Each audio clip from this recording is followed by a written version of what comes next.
東京都江東区の芭蕉湾史跡展望庭園に来ています。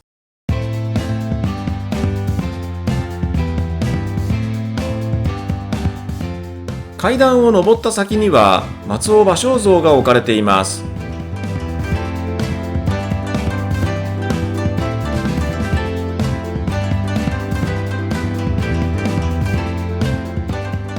ここには人工の池が作られていまして、松尾芭蕉に関するパネルなどが展示されています。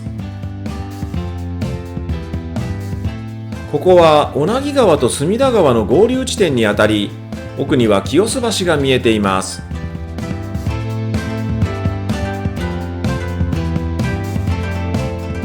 すぐそばには深川芭蕉湾跡があり、現在では芭蕉稲荷神社となっています。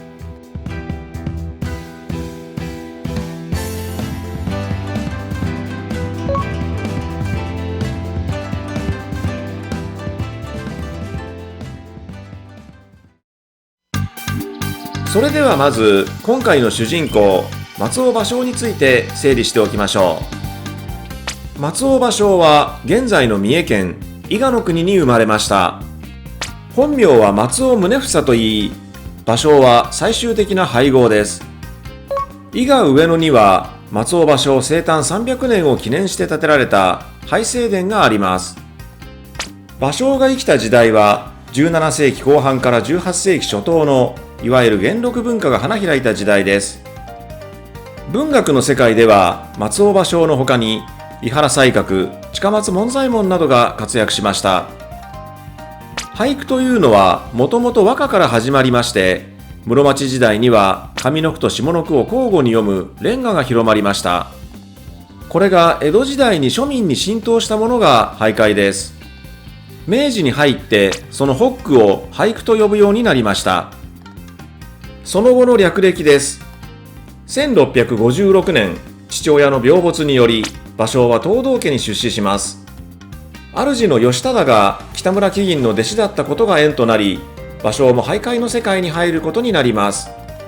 1675年、32歳で江戸日本橋に移り住み、本格的に俳諧活動を始めます。ただ、経済的には苦しかったようで、土木工事の事務仕事をしていました。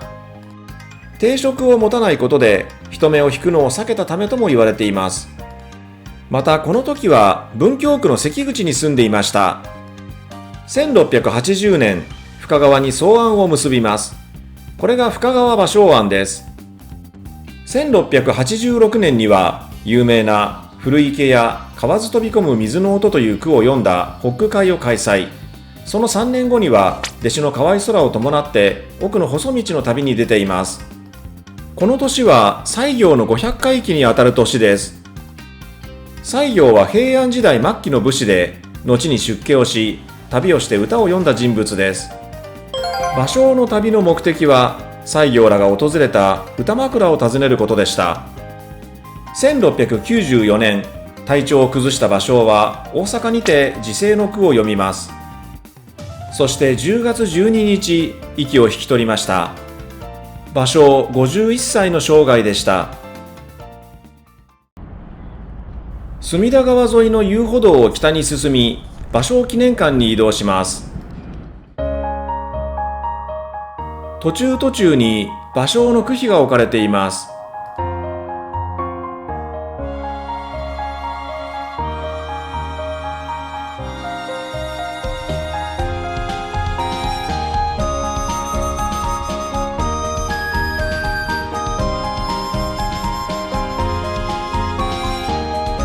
記念館の前には芭蕉が植えられています。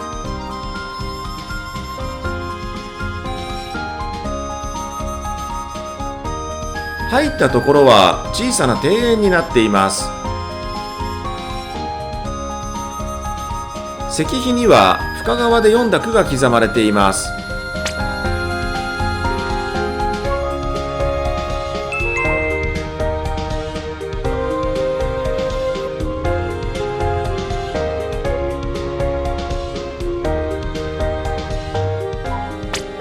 墨壺と筆を組み合わせた携帯筆記用具を矢立てと言います。そして読んだ句は短冊に書きました。ここには古池屋の句が書かれています。芭蕉が旅をしたルートが書かれています。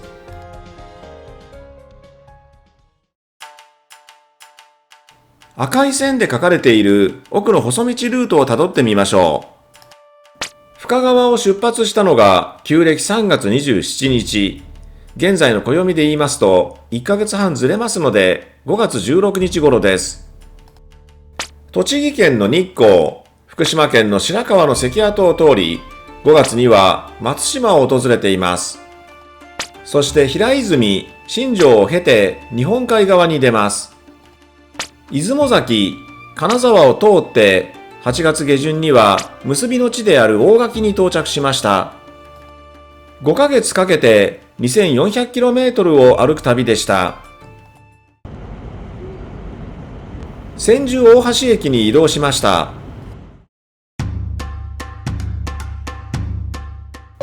芭蕉は深川を出て隅田川を遡上し、千住で船を降りています。ここから矢立はじめの地碑がある大橋公園を訪ねます。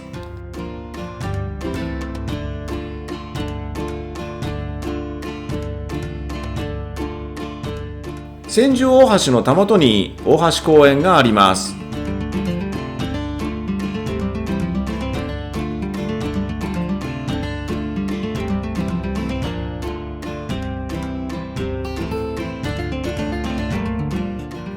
ここにも奥の細道の工程図が描かれていますね。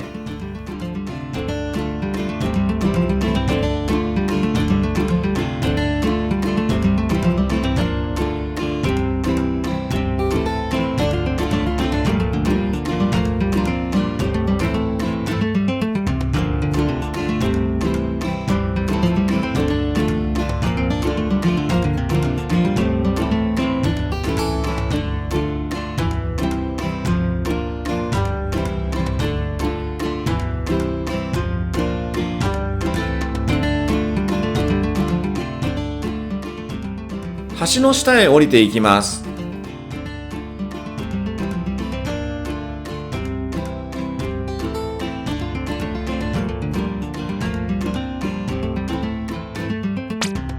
この句が矢立はじめの句です。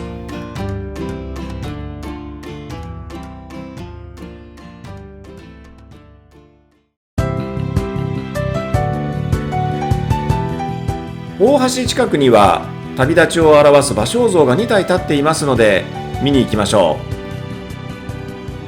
う。足立区側の芭蕉像です。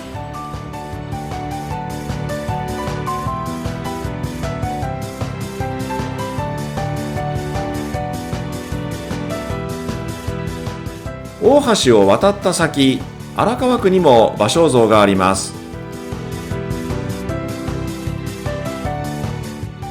芭蕉が橋の北と南、どちらに降りたのかわからないため、足立区と荒川区の両方に芭蕉像が建てられました。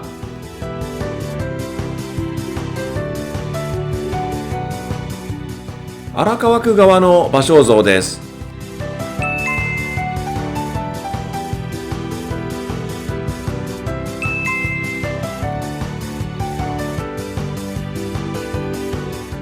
ということで、今回の動画は以上となります。最後までご視聴いただきましてありがとうございました。それではまたどこかの街でお会いしましょう。